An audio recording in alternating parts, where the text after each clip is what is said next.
السلام عليكم. بسوي كمان عشان ها أداة ما حطيت فلفل بهارات وايد، بس حطيت ثوم زنجبيل ومعجون طماط فلفل أحمر ملح كركم كزبرة وتعطي شبت بعد يطلع طعمه زيادة حلو.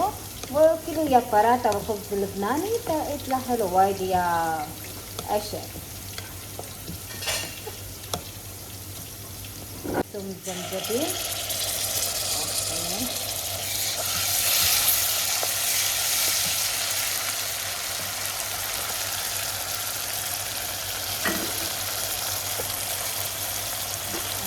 فلفل أحمر كركم وملح حطينا، ما في شيء زيادة، شوية بس، ما بقى بهارات وايد تسوي طبخ ما بقى. وهات عدس أحمر قبل نص ساعة أنا غسلت وخليته للماي. الحين هاتي هني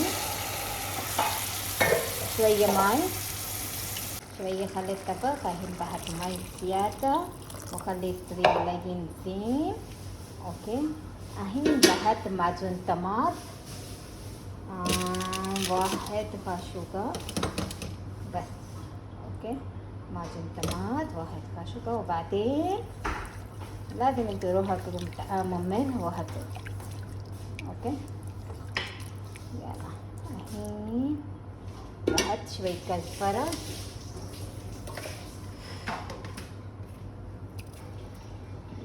خلي الطبخ الحين لين لازم خلصنا. شوفوا ما في ماي وايد ولين. هذا استوى زين كله يا خبز لبناني يا براتا يطلع طعم وايد.